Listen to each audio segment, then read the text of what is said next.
বাংলাদেশের প্রচলিত যে আলেম, মাযহাবী যে আলেম, সেই মাযহাবী আলেম আর আমাদের কোরআন সুন্নাহ ভিত্তিক আলেমের মধ্যে মৌলিক পার্থক্য হলো, বাংলাদেশের মাযহাবী মাদ্রাসায়, এটা কওমি মাদ্রাসা বলা হচ্ছে, সেখানে 16 বছরের সিলেবাস, 16 বছরের মধ্যে 15 বছর জাল জুয়া চুরি বানাওয়াট কিতাব পড়ানো হয়।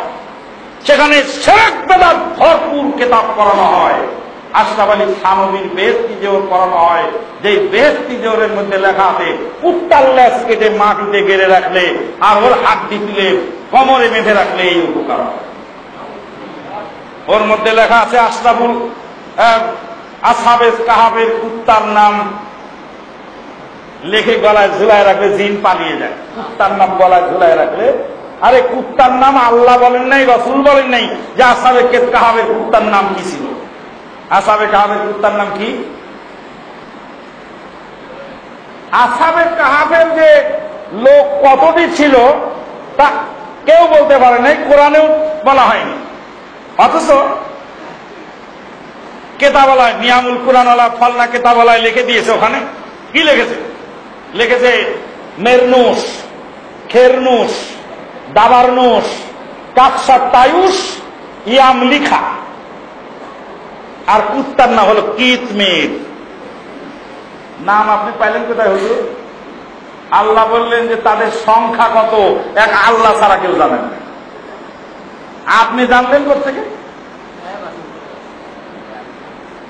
আচ্ছা, বলতেছিলাম আশরাফ আলী থানভী রহমাতুল্লাহ আলাইহি তার বেহেশতি জোহর কিতাবের মধ্যে তাবিজের নকশায় ভরপুর, শিরক বেদাতি কথায় ভরপুর।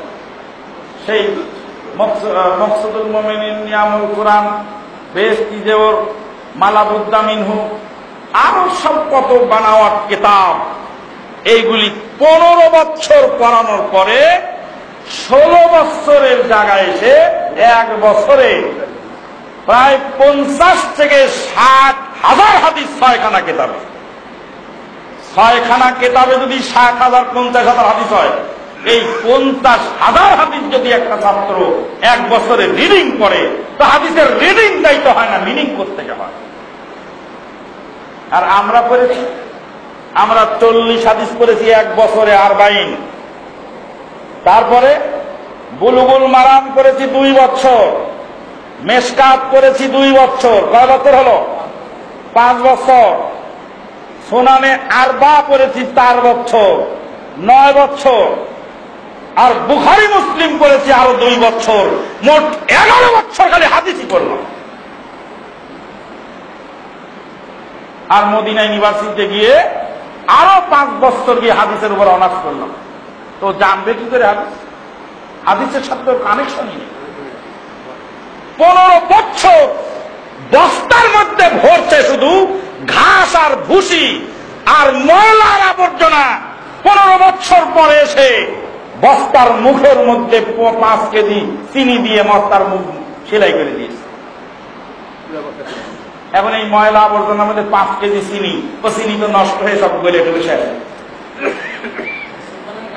এটা গেল হলো দাওরায়ে হাদিস যারা পাস করে তাদের হালত।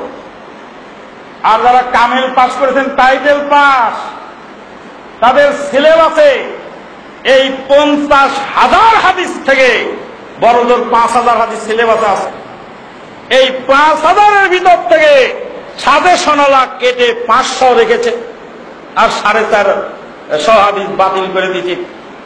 আর এই 500 হাদিসের মধ্যে গাইডওয়ালা 50টা হাদিস বাছাই করেছে, কোন বছরের কোন সিলেবাসে কি আসছে, কোন বছরে কি প্রশ্ন, সব মিলায় দিয়েছে।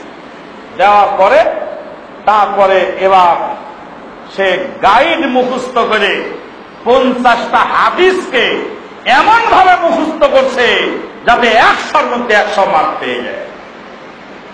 কারণ গাইডওয়ালা তো 50টা হাদিস বাছাই করছে, এই 50-এর বাইরে এবছরের প্রশ্ন যাবে না। তো টাইটেল পাসওয়ালা হুজুর 50 হাদিসের মানে হুজুর, ওই যে ভাই বলে গেল যে একটা নোট বই কিনে পরীক্ষা দিয়েছে, পরীক্ষাও শেষ, নোটও শেষ। এই হলো বাংলাদেশের শিক্ষার হালত, যারই ফলশ্রুতিতে আজকে মুসলমানদের এই দুর্গতি। আলেমেরা বোঝেই না নিজে, তা আপনাকে কি শিখাবে? সে তো জীবনে শোনেই নেই, হাদিস দেখেই নেই, করবে কি করে? এটা বিরাট জটিল অবস্থা। আল্লাহ পাক আমাদেরকে হেফাজত করুন, আল্লাহুম্মা আমিন। ইয়া রাব্বি, পীর শব্দটি যদি ফার্সি হয়ে থাকে